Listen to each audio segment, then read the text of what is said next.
चंद्रहासं च दामरुं श्रेयपत्र च बिभर्ति कामदस्तुति एकवीरा काल रात्रि च भक्त कामदस्तुति ओम स्वाहा।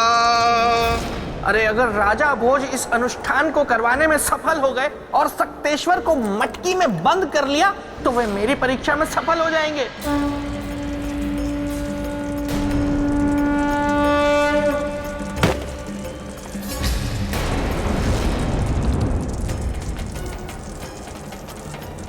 अब शकुन, इसे बंधन में बांधना असंभव है। संसार में कुछ भी असंभव नहीं। सच्चे मन से किया गया प्रयास कभी विफल नहीं होता। आप बस यज्ञ करिए, रुकिए मत। हम अपने उद्देश्य में अवश्य सफल होंगे।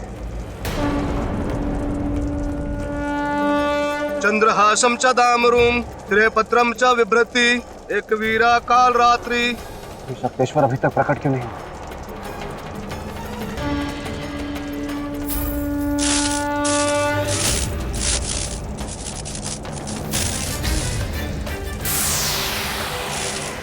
नहीं बांध सकता तू मुझे सूरजभान, नहीं बांध सकता। मैं मुक्त हूं और मुक्त ही रहूंगा। बंधना तो तुम्हें होगा सक्तेश्वर, और मैं तुम्हें बांध कर रहूंगा। ठीक है, मैं बताता हूं कि बंधन क्या होता है। मैं सूरजभान नहीं हूं कि तू मुझे रोक ले। क्या तुम सूरजभान नहीं हो? तो सूरजभान कहां है? सूरजभान कहां हो तुम?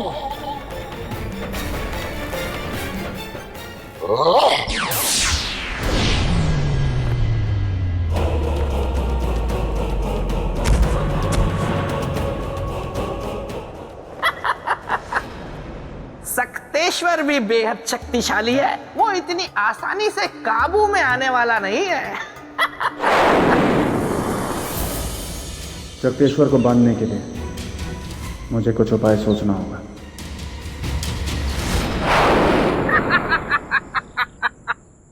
क्या हाल है राजन? मान बेटा, आप यहाँ? जी मैं यहाँ। देखिए राजन, आप मुझे अपना शुभचिंतक समझे या ना समझे, लेकिन मैं अपने आप को आपका शुभचिंतक मानता हूँ। इसीलिए मैं आपको यहाँ ये समझाने आया हूँ कि आप सक्तेश्वर को वश में नहीं कर सकते। आप ऐसा कैसे कह सकते? ऐसा मैं इसीलिए कह सकता हूँ क्योंकि आप महाराज सूरजभान नहीं हैं। और महाराज सूरजभान अगर जीवित होते तो केवल वे ही ये कार्य कर सकते थे, क्योंकि सक्तेश्वर की आत्मा को वश में करने का तंत्र भी सिर्फ उन्हें ही पता था।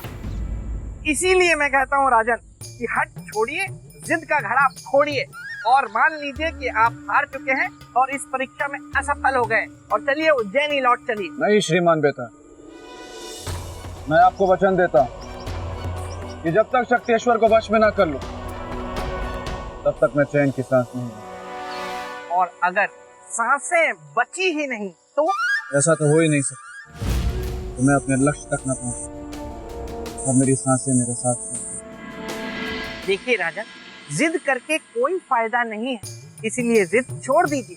वैसे जिद से मुझे याद आया कि एक बार मेरे मित्र विक्रमादित्य जब छोटे थे तो वो बचपन में एक चीते के साथ खेल रहे थे, और उन्होंने जिद ठान कि वे चीते से तेज दौड़कर दिखाएंगे, और वे दौड़े भी, लेकिन चीता नहीं दौड़ पाया, वो कहीं और दौड़ गया। ये मुझे क्या हो रहा है? ईमान बेटा, ये क्या हो गया आपको? मुझे नहीं पता मुझे क्या हो रहा है। मैं आपकी कुछ सहायता करूं? जब जब तुम पथभ्रष्ट होगे तब तब तुम्हारे साथ कुछ ऐसा घटित होगा जो तुम सोच भी नहीं सकते। मैं समझ गया। ईमान बेटा, कुछ करूं मैं? आप क्या मदद करेंगे? आपने कभी बंदर देखा है?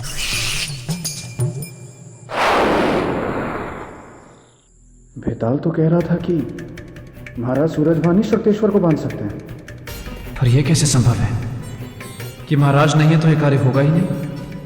मेरा मन कहता है कि होगा, पर कैसे? मिल गया मुझे मार्ग।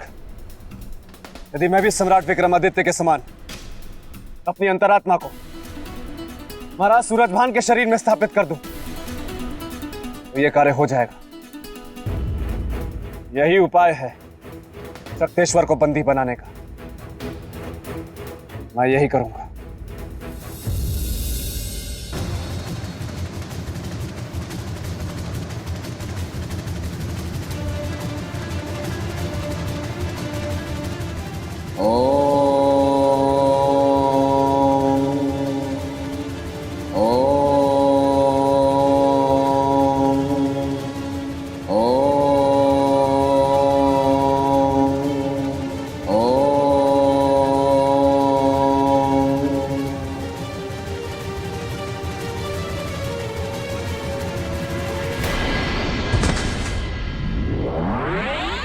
अब मुझे महाराज की मृत्यु की घोषणा कर देनी चाहिए और प्रजाजनों को यह बता देना चाहिए कि शक्तेश्वर से उन्हें अब अपनी रक्षा स्वयं करनी है।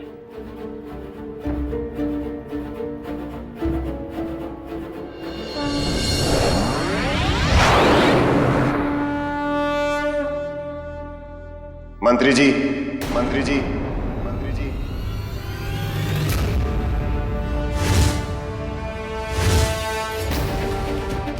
महाराज, महाराज, आप जीवित हैं? मंत्री जी, धर्म का कभी अंत नहीं होता।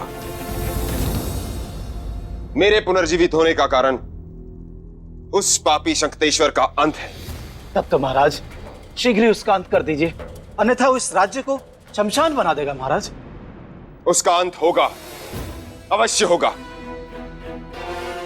पहले आप मुझे मेरे कक्ष तक ले चलिए। जी महाराज, आइए।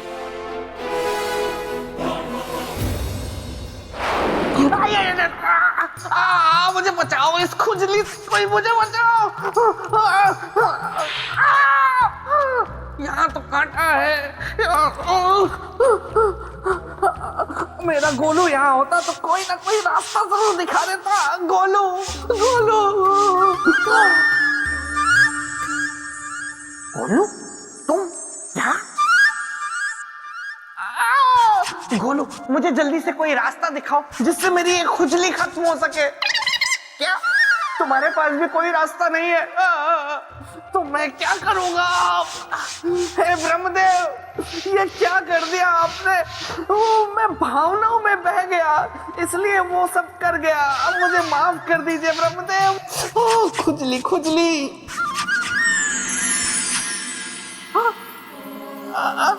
ब्रह्मदेव की जय हो। गोलू, जल्दी से मुझे दिखाओ कि राजा भोज कहाँ है, कहीं वो परीक्षा में सफल ना हो जाए। इस व्यक्ति की नाड़ी रुक चुकी है, जीवन समाप्त है। परंतु ये है कौन? देखने से तो लगता है कोई राजपुरुष है। कोई भी हो, गति तो सबकी समान होनी है। बिल्कुल सत्य। तो आओ हम सब मिलकर इनका अंतिम संस्कार करें। ये लोग तो राजा भोज के शरीर को मृत समझकर इसका अंतिम संस्कार करने की बात कर रहे हैं।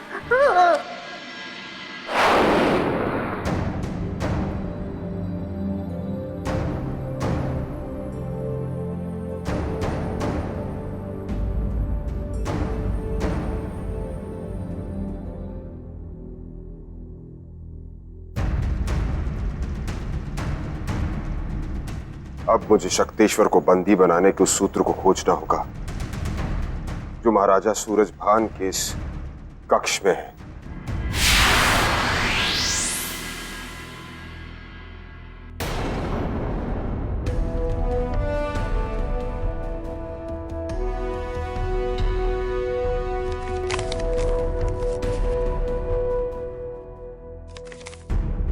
यही है वो मंत्र जिसका अनुष्ठान करके महाराज ने शक्तेश्वर को बंदी बनाया होगा। मिल गया मुझे उपाय।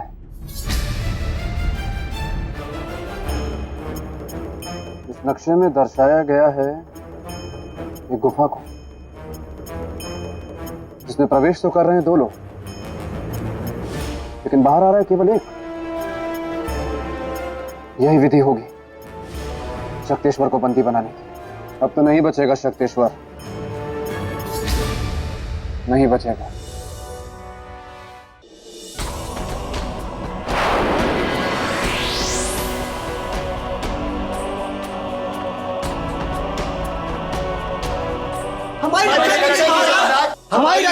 महाराज, हमारी रक्षा कीजिए महाराज। शक्तेश्वर के कारण अब आप लोगों को कोई कष्ट नहीं होगा। मंत्री जी, आज्ञा महाराज। आप जाइए और जनता की चिकित्सा और सुरक्षा का प्रबंध कीजिए। हम एक कार्य पूरा करके आते हैं। जी महाराज। आइए आप सब।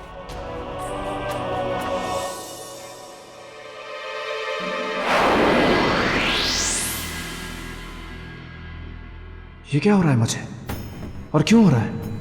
मेरी आत्मा महाराज सूरजभान के शरीर को त्याग क्यों रही है? कहीं मेरे वास्तविक शरीर पर कोई संकट तो नहीं? मुझे पता लगाना होगा।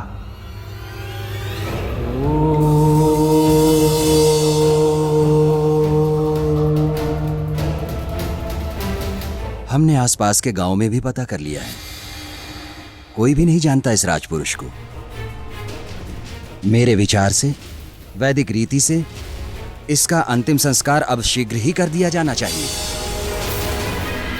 ये ऋषिगण तो मेरे शरीर का अंतिम संस्कार करने जा रहे हैं। मुझे रोकना होगा उन्हें, अन्यथा मैं कभी अपने जीवन में वापस नहीं लौट पाऊंगा। और अपनी प्रजा एवं पत्नी को जो मैंने लौटने का वचन दिया है वो अधूरा रह जाएगा। इसलिए मुझे उनकी रक्षा के लिए जीवित रहना ही होगा। किंतु ऋषिवर, सूर्यास्त हो रहा है और शास्त्रों के अनुसार सूर्यास्त के बाद किसी भी मनुष्य का दाह संस्कार करना वर्जित है। इसलिए हमें प्रातः काल तक प्रतीक्षा करनी होगी। इसका अर्थ की मेरे पास समय है केवल एक रात का। अब इतने ही समय में मुझे शक्तेश्वर को बांधना भी होगा और अपने शरीर में वापस भी लौटना होगा। अनर्थ ना हो जाए, इसलिए मुझे निर्धारित समय में ही इस राज्य को शक्तेश्वर के संकट से मुक्त कर अपने शरीर में वापस लौटना होगा। चंद्रासंच दामरो शिरः पत्रम च विभूति एक वीरा काल रात्रि सह भक्त चह कामदास स्तुति। अब इस अग्नि चक्र को पार कर आगे नहीं बढ़ पाएगा शक्तेश्वर।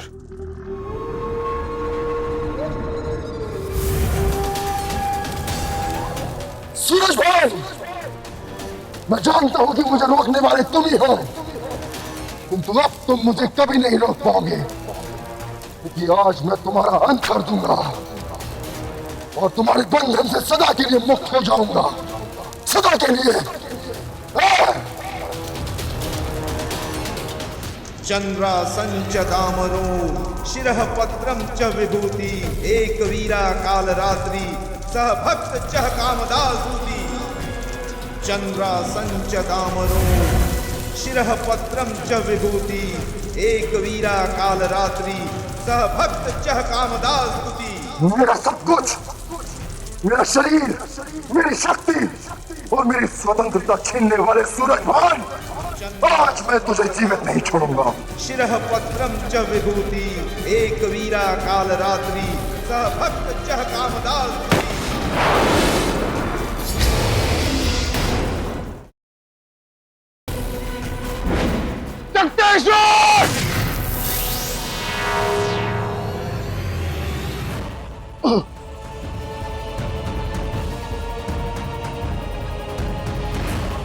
मुझे मुक्त कर अपने बंधन से सूरजभान, मुझे मुक्त कर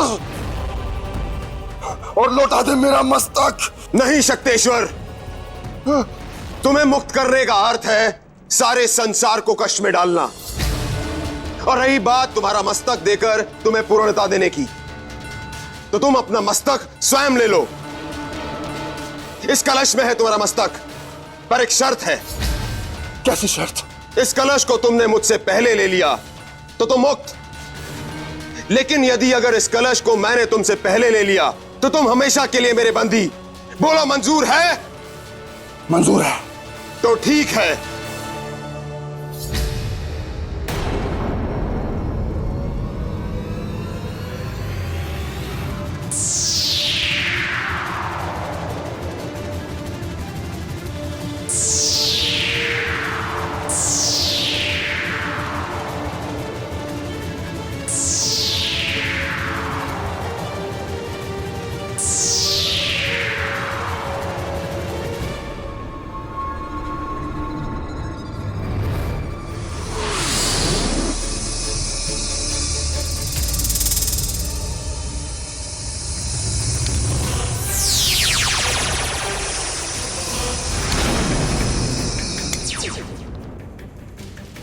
सूरजभान, मुझे मुक्त कर।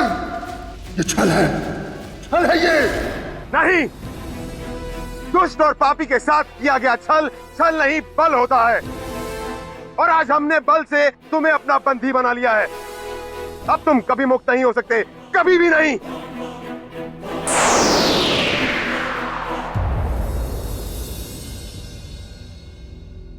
भोर होने वाली है। इससे पहले कि ऋषिगण मेरे शरीर का अंतिम संस्कार कर दे, मुझे अपने शरीर में शीघ्र वापस लौटना होगा। अंतिम संस्कार की सारी तैयारियां हो चुकी हैं। प्रातः काल होते ही गांव वालों की उपस्थिति में सारे विधि विधान के साथ इस अज्ञात राजपुरुष का अंतिम संस्कार कर दिया जाएगा। कैसी विडंबना है कि इसकी अंतिम यात्रा में इसका अपना कोई परिजन नहीं। क्या करूं? अगर राजा भोज सही समय पर वापस नहीं लौटे तो ये लोग उनके शरीर का सवा सत्यानाश कर देंगे और फिर राजा भोज के पास सिवाय हाथ मलते रह जाने के कुछ नहीं बचेगा। मैं ये तो चाहता हूं कि राजा भोज सिंहासन पे ना बैठे, लेकिन मैं ये नहीं चाहता कि उनका शरीर नष्ट हो जाए।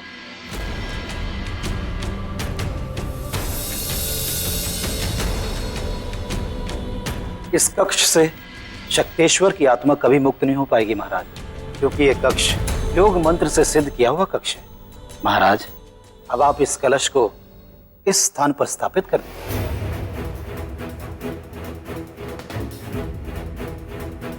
महाराज, ये सच मेरे लिए अकल्पनीय है कि 2 दिन तक मृत रहने के बाद भी आप जीवित हैं। क्या यह संभव है महाराज? मुझे तो ये किसी चमत्कार से कम नहीं लग रहा।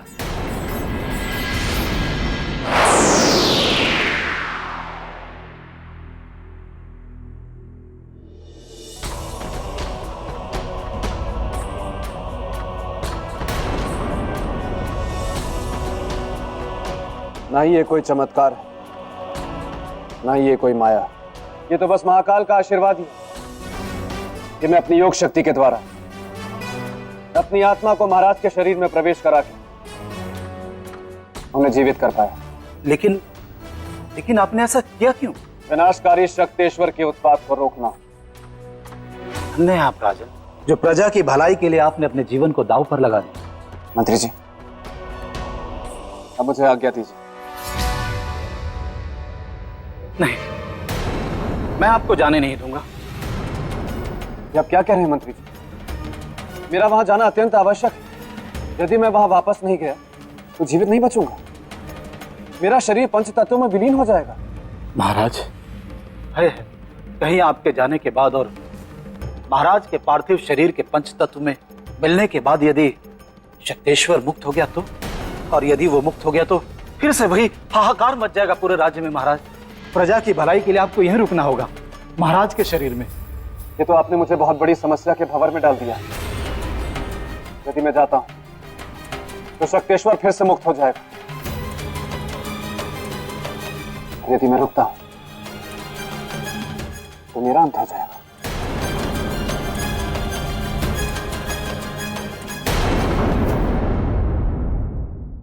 प्रजा की भलाई के लिए आपको यहीं रुकना होगा, महाराज के शरीर में।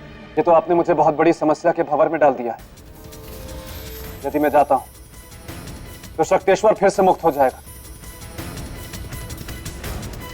यदि मैं रुकता हूं तो मेरा अंत हो जाएगा।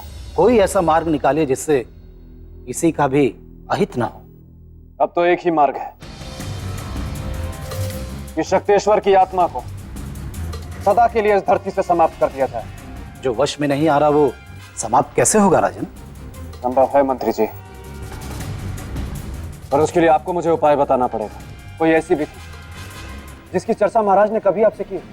राजन, इस विषय पर पुरोहित जी ही कुछ बता पाएंगे। तो शीघ्र बुलवाइए उन्हें। मृत्यु के पश्चात भी इस राजपुरुष के चेहरे पर कितना तेज है। मुझे तो ये कोई युग पुरुष लगता है। ऋषिवर, भोर होने को है, हमें अंतिम यात्रा की तैयारी प्रारंभ कर देनी चाहिए। अवश्य। अरे राजा भोज कहाँ रह गए? जल्दी आइए, सूर्योदय होने में केवल कुछ ही पल शेष है। इधर सूर्योदय हुआ, उधर आपका शरीर जलकर राख हो जाएगा। क्या करूं क्या करूं? हाँ, एक काम करता हूँ, कुटिया को बाहर से बंद कर देता हूँ, ये ऋषिगण बाहर जा ही नहीं पाएंगे। बेताल, मैंने तुम्हें सिंहासन की रक्षा का अधिकार दिया था, किंतु तुम पथ से भटककर ऋषि मुनियों को सताने का प्रयत्न कर रहे हो। स्मरण रहे, यदि तुम पथ से भटके तो तुम पर कष्ट आएंगे। राजा भोज की परीक्षा में उनकी सहायता करने की चेष्टा करने के प्रयत्न पर तुम्हें दंड मिलेगा, जो अब से पूरे 1 दिन तक रहेगा।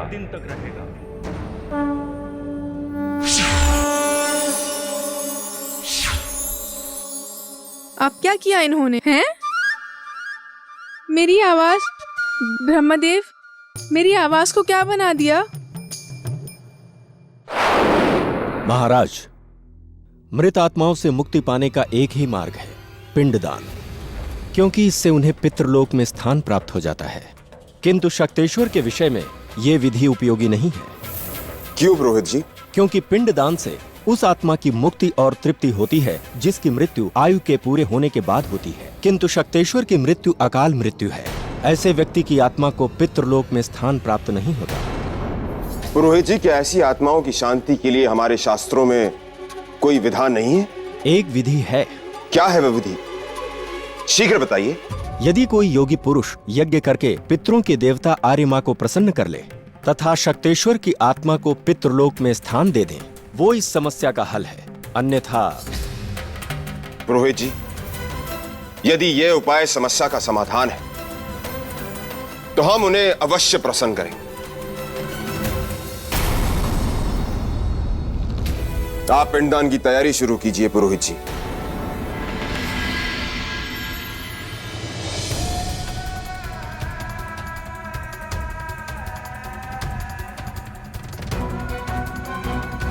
अब हमें शमशान भूमि के लिए प्रस्थान करना चाहिए। ओम कल्लवाडलम पितृ संतानम, ओम चतुर्दर्शानम, ओम भू पितृ संतानम, ओम भुआ पितृ संतानम। जल अर्पित कीजिए महाराज।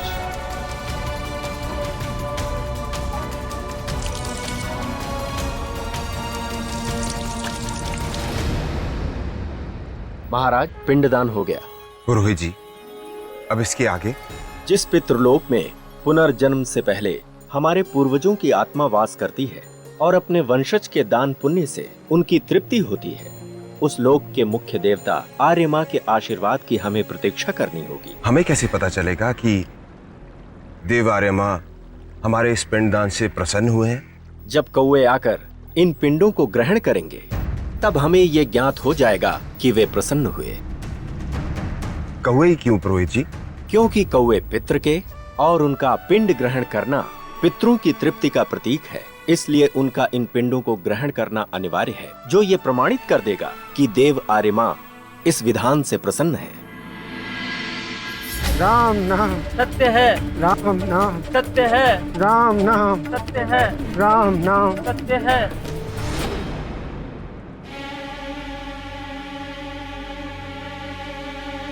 पुरोहित जी, इतना समय बीत गया, अभी तक इन पिंडों को ग्रहण करने के लिए पितृ रूपी कौवा आया क्यों नहीं? उन्हें बुलाना होगा। पुरोहित जी, हम कौवों को कैसे बुलाएंगे? हमें उनकी ध्वनि में उन्हें बुलाना होगा। क्या ऐसा करने से वे आ जाएंगे? आशा है। तो ठीक है।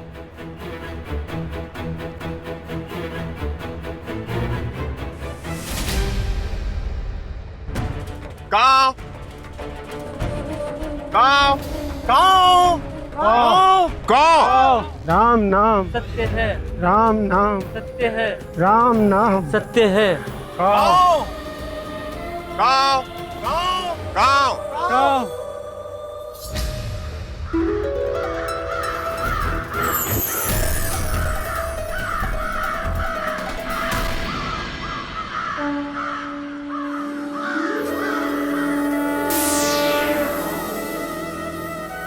राजन, हम आपसे अति प्रसन्न हुए।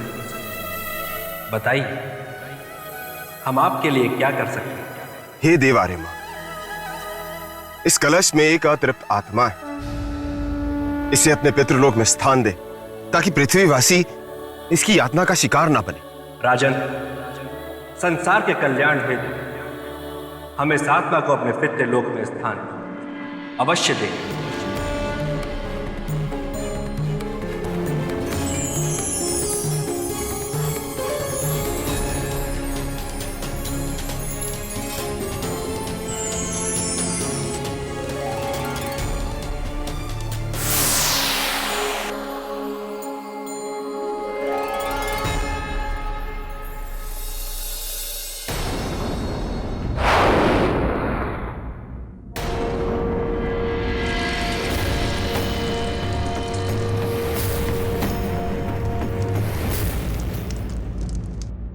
ये क्या अनर्थ होने जा रहा है? अगर राजा भोज का शरीर जल गया तो फिर उनकी आत्मा भटकती रहेगी और आत्मा शरीर से ज्यादा बलवान होती है। और फिर अगर कहीं वो जाकर मेरे मित्र के सिंहासन पर पालती मार कर बैठ गई तो मैं क्या करूँगा? राजा भोज, जल्दी आइए। अरे मरने से पहले आ जाइए।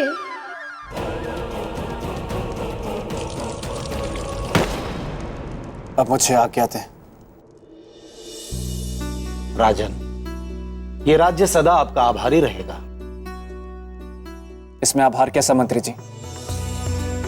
मैंने तो बस एक राजा का कर्तव्य निभाया है और प्रजा की रक्षा करना तो एक राजा का परम धर्म होता है। अब मुझे विदा दें।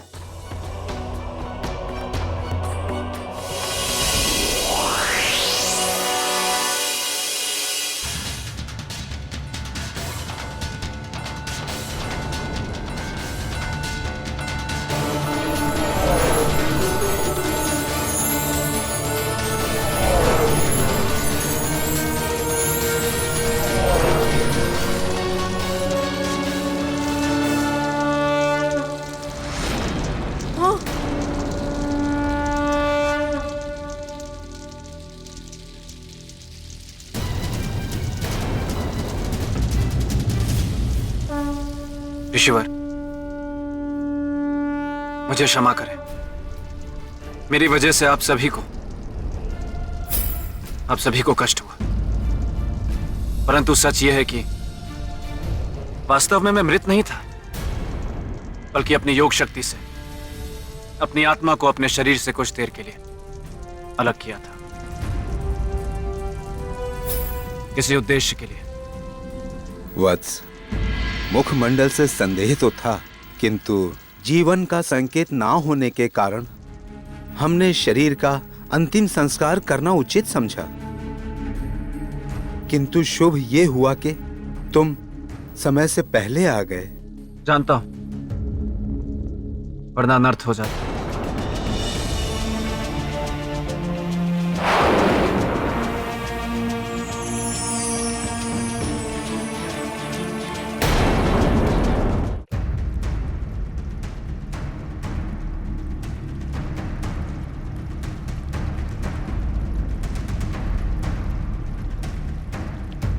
कैसे है राजन?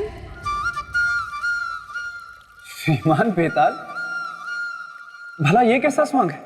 मैंने सोचा राजन कि ना तो यहाँ देवी महामाया है और ना ही अन्य पुतलियाँ। आपको उनकी याद सताती होगी, क्योंकि अब तो केवल मैं ही आपकी परीक्षाएं लूँगा। तो मैंने सोचा कि क्यों ना स्त्री की आवाज़ बनाकर आपका थोड़ा मनोरंजन कर दूँ। आपने मेरे लिए इतना सोचा, इसके लिए आपका अनेक अनेक धन्यवाद। परंतु आपकी पहले की आवाज बेहतर थी। अब इसको कैसे समझाओ कि पूरा एक दिन मेरी आवाज ऐसे ही रहने वाली है? राजन, आप ये बताइए कि श्रीमान बेताल, रुकावट के लिए मैं आपसे क्षमा चाहता हूँ, किंतु मैं आपसे ये पूछना चाहता हूँ कि मैं योग शक्ति की परीक्षा में सफल हुआ या असफल? आपको क्या लगा राजन कि आपने कद्दू में तीर मार दिया? माफ कीजिएगा राजन, लेकिन मैं आपको सिंहासन की अगली सीढ़ी चढ़ने नहीं दे सकता, क्योंकि आप मेरी परीक्षा में। यदि तुम पथ से भटके तो तुम पर कष्ट आएंगे। आपकी परीक्षा में सफल तो नहीं हुए, लेकिन क्या करूं, मेरा हृदय बहुत दयालु है। इसलिए चलिए चढ़ जाइए 5वीं सीढ़ी। धन्यवाद श्रीमान बेताल, अनेक अनेक धन्यवाद।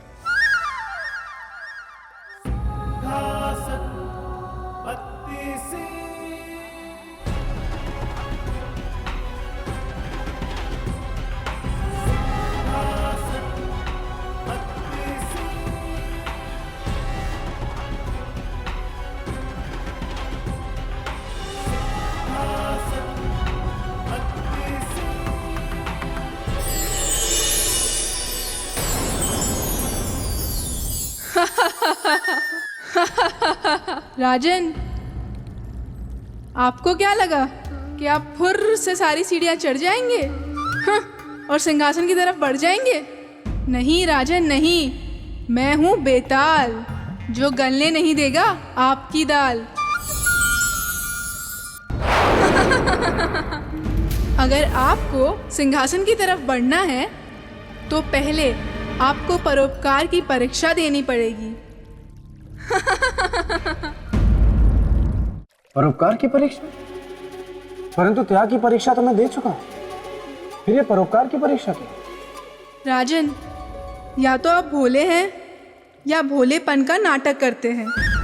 इतने ज्ञानी बनते हैं, आपको इतना भी नहीं पता कि त्याग स्वयं के लिए किया जाता है, लेकिन परोपकार केवल दूसरों के लिए ही किया जाता है। दोनों में बड़ा अंतर है, वैसा ही अंतर जैसा मेरे मित्र विक्रमादित्य में और आप में।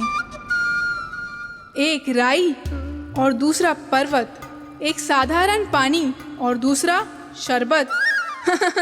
चलिए, इसी बात पर मैं आपको मेरे मित्र के परोपकार की कथा सुनाता हूँ। अवश्य। तो हुआ यूँ राजन कि एक बार रात के समय मेरे मित्र अपने राजमहल में टहल रहे थे।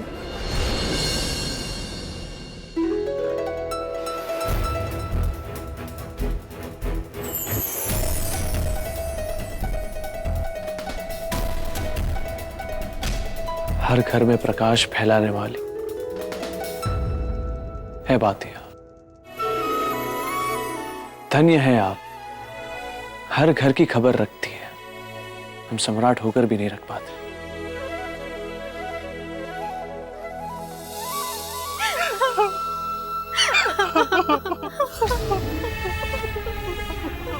ठीक है,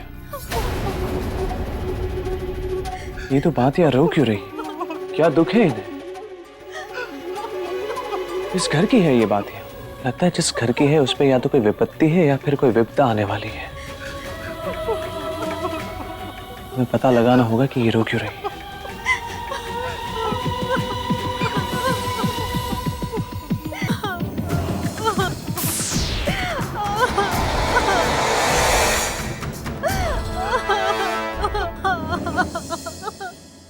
क्या हुआ बहन? मेरा दुख ये है कि जिस घर में मैं जलती हूँ, कल से उस घर में जलाने वाला कोई नहीं रहेगा।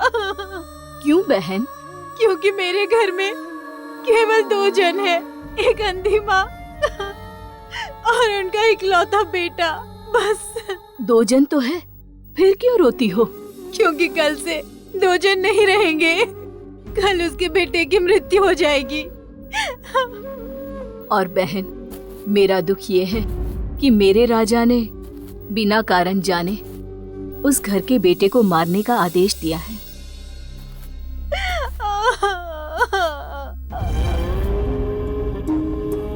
देवियों, प्रणाम सम्राट। प्रणाम। आप यहाँ हमारे पास? आप ही की बातें सुनकर यहाँ आ रहे हैं। क्या आप हमें बता सकती हैं कि वो युवक कौन है जिसकी मृत्यु होने वाली है, और कौन है जो उसे मृत्यु दे रहा है? आप जानकर क्या करेंगे सम्राट? गरीबों पे सदा अमीरों का अत्याचार और अन्याय होता रहा है। कल मरने वाला गरीब अभागा युवक, जिसके भाग्य के साथ मेरा भाग्य भी जुड़ा हुआ है, कल उधर वो समाप्त होगा और इधर मैं समाप्त हो जाऊंगी, और अपने घर में मैं कभी नहीं जलूंगी। पर मैं तो जलूंगी और रोशनी भी फैलाऊंगी, किंतु उस दुख के साथ कि जिस राज्य में मैं जल रही हूँ, उस राजा ने एक निर्दोष की हत्या कर कर अन्याय किया है। हम वचन देते हैं कि अन्याय नहीं होने देंगे हम। कृपया आप हमें उस युवक का नाम बता दीजिए जिसकी मृत्यु होने वाली है, और उस राजा का नाम जो ये अन्याय करने जा रहा है। उस युवक का नाम है नामदेव। और वो राजा है भद्रपुर के राजा रुद्र प्रताप। रुद्र प्रताप। देवियों, परंतु हमें यह तो बताए कि क्षमा करें सम्राट, हम इससे अधिक आपको कुछ नहीं बता सकते। इसका मतलब है कि आगे की विस्तृत जानकारी हमें वारामिहिर जी ही दे सकते हैं।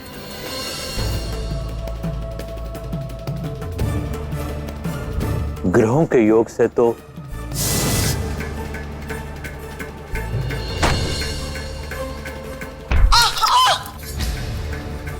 ये कैसी आवाज? माँ, माँ, माँ, चोट तो नहीं आई माँ? नहीं बेटा, ठीक हूँ। माँ, तुमसे कितनी बार बोला पानी चाहिए तो मुझे बुला लिया करो। बेटा, हर बात के लिए मैं कहा तुझे बार बार बुलाऊं। जब तक मैं जिंदा हूँ सारे काम मैं ही करूंगा, तुम बस आराम करो।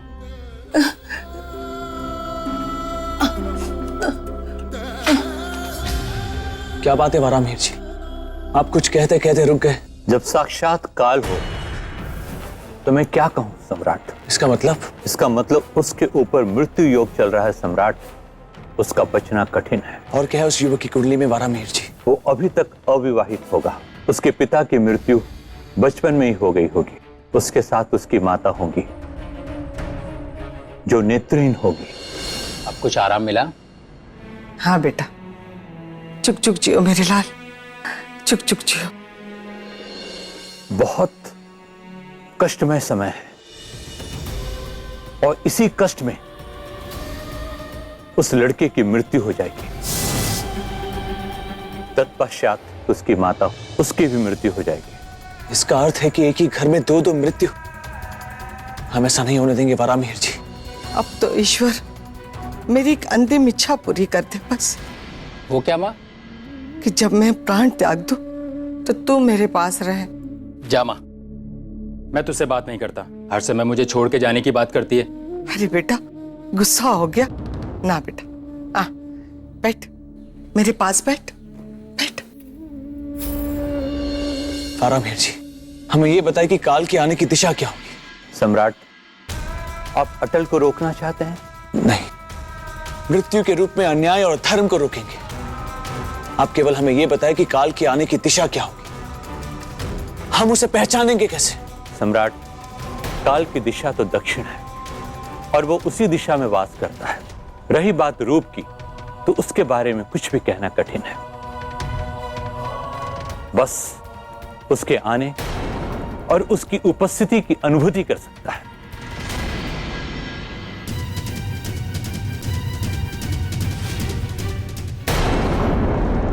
देखा राजन,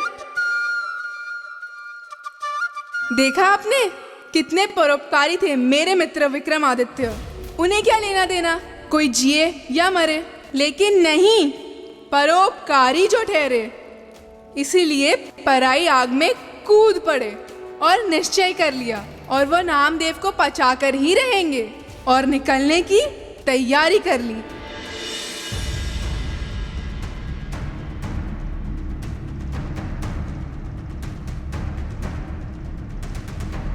क्या बात है महाराज? सम्राट, क्षमा करें, आज तक हमने आपका मार्ग कभी नहीं रोका,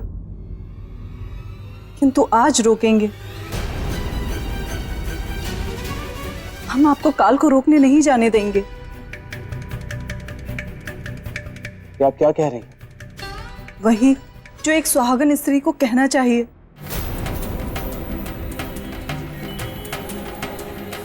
हम आपकी भावनाओं को समझ सकते हैं महारानी जी, आपके प्रेम का सम्मान करते हैं, परंतु काल को रोकना आवश्यक है।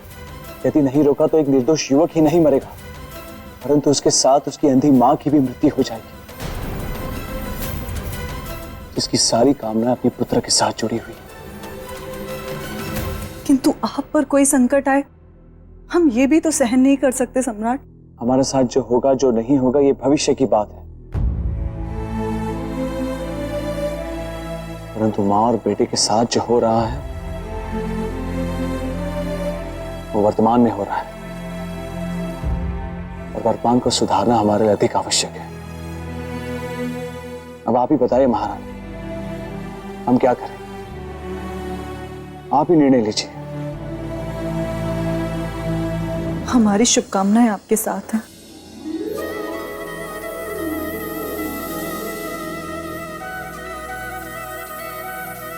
सहमति और सहयोग के लिए बहुत बहुत धन्यवाद महारानी। चलते हैं।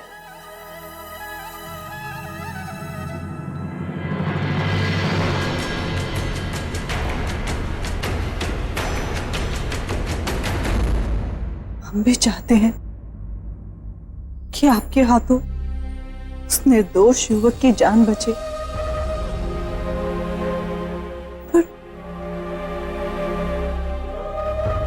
साथ ही साथ हम ये भी चाहते हैं कि हमारे साथ कुछ अप्रिय ना घटे।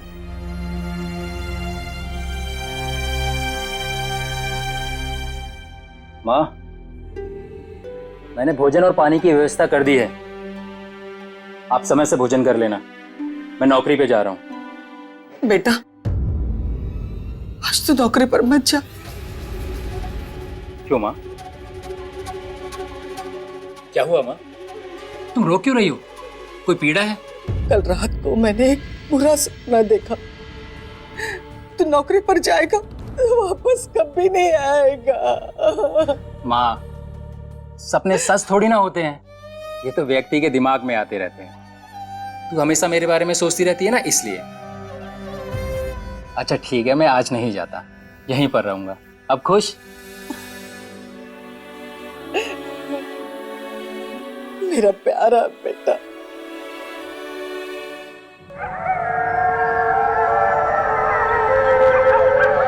ये क्या?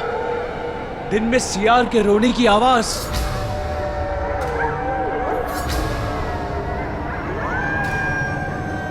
इसका अर्थ है कि काल आ चुका है, क्योंकि कुत्ते और सियार काल की अनुभूति पाकर ही रोते हैं।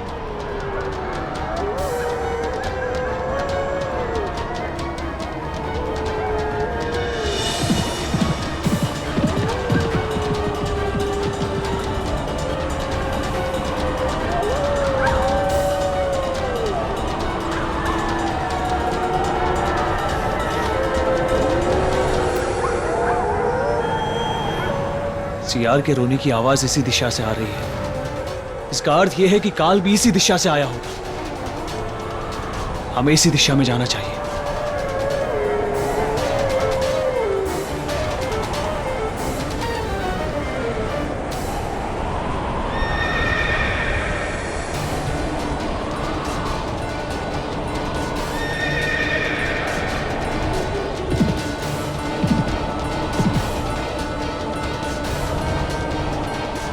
काल,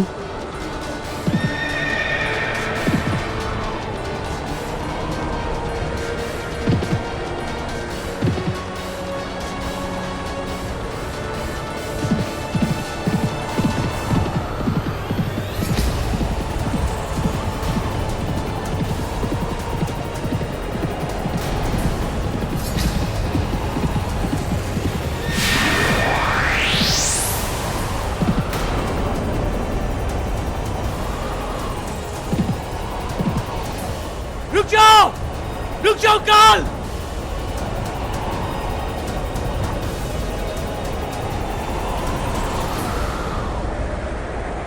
ये क्या?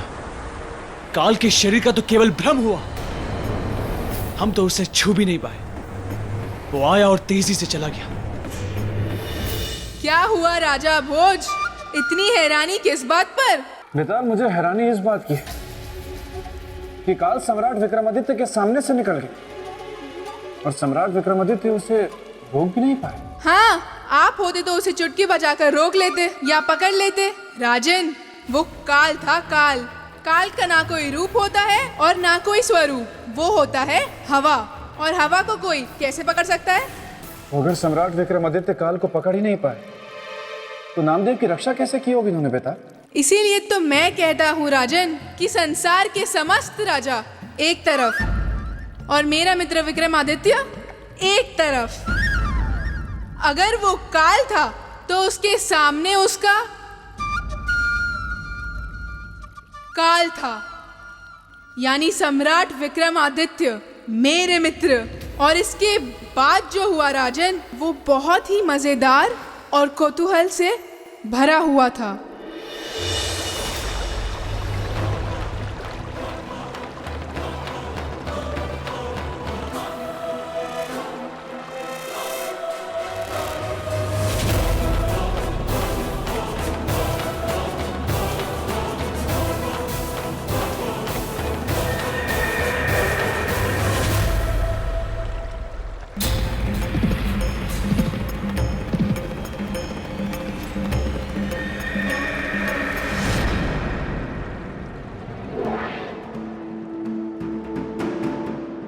ये संसार में विराजमान पंचतत्व,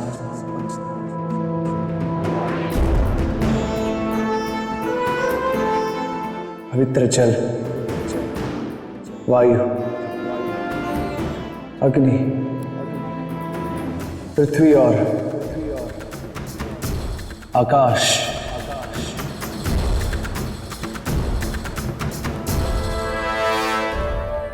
यदि हमने अपने जीवन में सदा ही सच्चे अर्थों में और सच्चे मन से मानवता की सेवा की है और इस जगत के कल्याण के लिए अपना जीवन अर्पित किया हो, तो हमारी सहायता कीजिए। और अभी इसी क्षण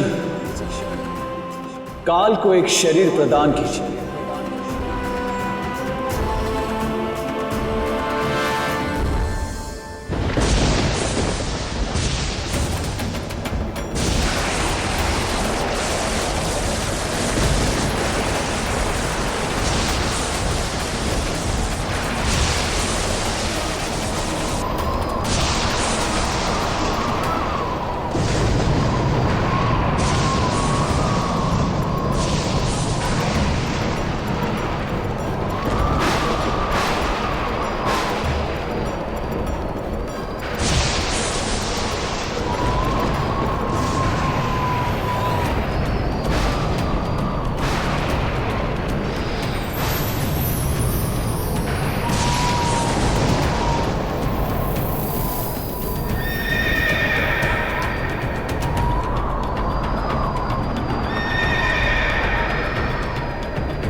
काल, अब तुम्हारा भागना व्यर्थ है, क्योंकि हमने तुमने शरीरधारी बना दिया है। अब हम तुम्हें छू भी सकते हैं और रोक भी सकते हैं। हम किसी निर्दोष की मृत्यु नहीं होने देंगे, कभी नहीं।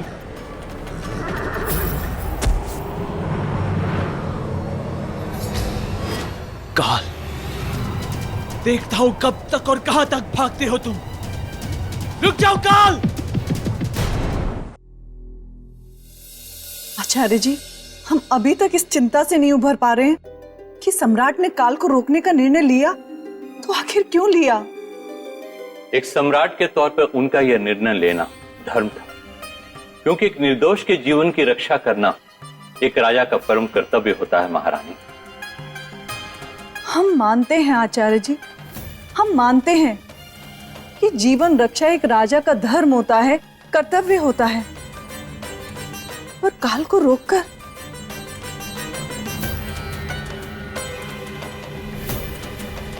सच कहें तो इस बार सम्राट ने हमें शुभ और अशुभ के दो पार्टों के बीच पिसने को छोड़ दिया है। हम बुरे विचारों से अपने आप को मुक्त ही नहीं कर पा रहे हैं। आपकी आशंका निराधार नहीं है महारानी, क्योंकि काल को रोकना कभी भी शुभ हो ही नहीं सकता, और यदि उसे अपने तेज से रोका गया तो रोकने वाले के जीवन चक्र में प्रवेश कर सकता है। अर्थात उस रोकने वाले को भी काल के नियमों और सिद्धांतों का पालन करना होगा। आपका संकेत हम समझ गए आचार्य श्री। महारानी, मैंने ये जो कहा, ये मेरा संकेत नहीं, संदेह था, और संदेह कभी सत्य का चोला नहीं पहनता महाराज। आप निश्चिंत रहिए, सम्राट को कुछ नहीं होगा।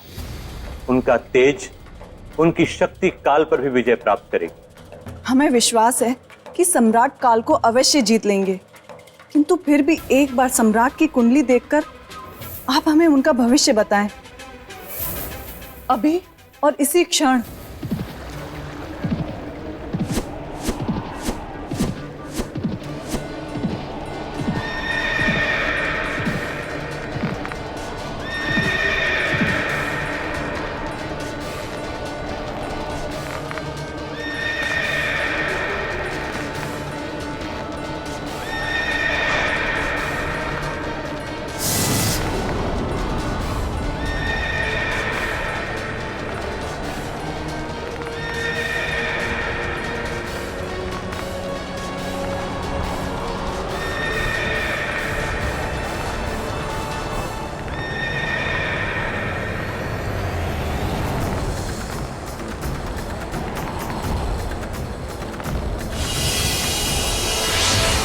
विक्रमादित्य,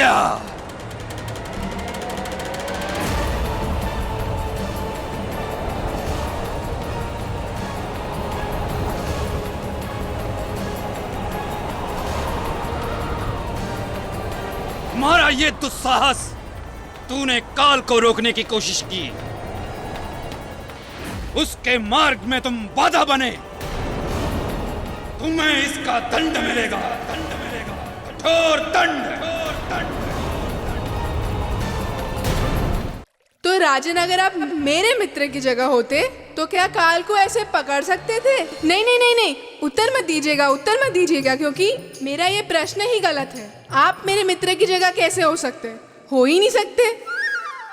कहाँ बूंद और कहाँ सागर, कहाँ मिट्टी का दिया और कहाँ सोने की गागर। सही कहा आपने बेटा, सम्राट विक्रमादित्य से बराबरी का तो मैं सोच भी नहीं सकता। वाह वाह वाह वाह वाह वाह राजा भोज, वाह। मेरे मित्र से बराबरी के बारे में नहीं सोच सकते, लेकिन उनके सिंहासन को प्राप्त करने के बारे में दिन रात सोचते रहते हैं। बल्कि मुझे तो लगता है आप सोचते ही सिर्फ यही है। श्रीमान बेटा, मैंने आपसे पहले भी कहा कि इस सिंहासन को मैं अपने प्रजा के हित के लिए प्राप्त करना चाहता हूँ। इसलिए आप कृपया करके मुझे सम्राट विक्रमादित्य की परोपकार की कथा सुनाएं, ताकि मैं उससे प्रेरणा लेकर इस सिंहासन को प्राप्त कर सकूं। तो ठीक है, सुनिए। मेरा मित्र था काल के सामने और महारानी थी वराह मिहिर जी के सामने। आचार्य जी, देख ली आपने सम्राट की कुंडली? महारानी, मेरा ऐसा मत है कि अनावश्यक कुंडली नहीं देखनी चाहिए। कुंडली देखने का अर्थ है काल की गणना, और काल की गणना शुभ हो या अशुभ, आप बस सम्राट की कुंडली देखिए, ये हमारा आदेश है। जी महारानी।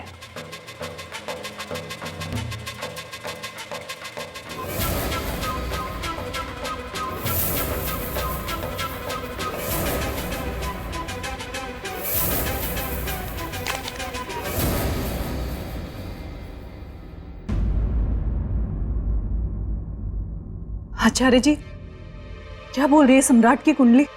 कुंडली के अनुसार ग्रहों की स्थिति ठीक नहीं है महारानी। अकाल मृत्यु न होते हुए भी अकाल मृत्यु योग बनता स्पष्ट दिखाई दे रहा है। आप अपनी बात स्पष्ट कहें, हमें कुछ समझ नहीं आ रहा आचार्य जी। महारानी, ग्रहों की ऐसी स्थिति में मनुष्य स्वयं अपने कर्मों के द्वारा मृत्यु को आमंत्रित करता है। जैसे दो व्यक्तियों के झगड़े में अकारण तीसरे का आ जाना और उनके हथियार से उनका मारा जाना।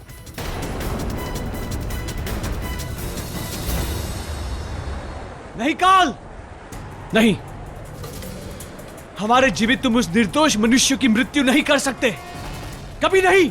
विक्रमादित्य, हट जाओ मेरे मार्ग से और जाने दो मुझे। इसके आगे हम तुम्हें नहीं जाने देंगे, किसी भी परिस्थिति में नहीं। विक्रमादित्य, तू मेरा मार्ग रोककर विधि के विधान में बाधा डाल रहा है। मान ले मेरी बात और जाने दे मुझे।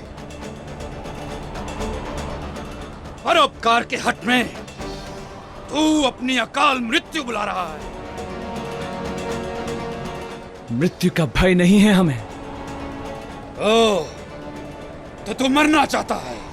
मरने की चिंता नहीं है हमें काल, परंतु उस निर्दोष मनुष्य को, उसे कभी नहीं मरने देंगे। वो अपनी अंधी मां का सहारा है, अपने घर का दीपक है। हम उस घर को दुखों के अंधेरों में कभी नहीं डूबने देंगे। यह हमारा संकल्प है। तो तू अब मेरे क्रोध के कुएं में डूबेगा। तुम्हारी ये परोपकार की इच्छा ही तुम्हारा काल बनेगी। हट जाओ। काल! उस निर्दोष की मृत्यु करने से पहले तुम्हें हमारे साथ युद्ध करना होगा।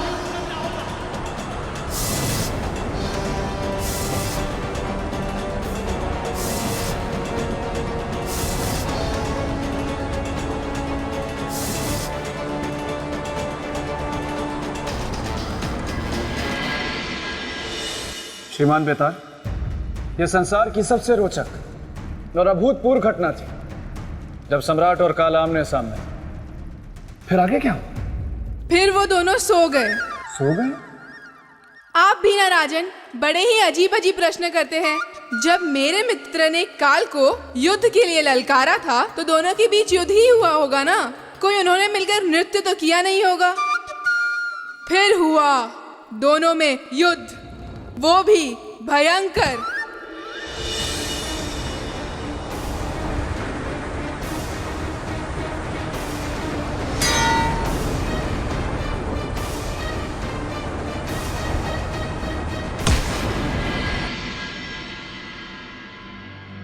माँ,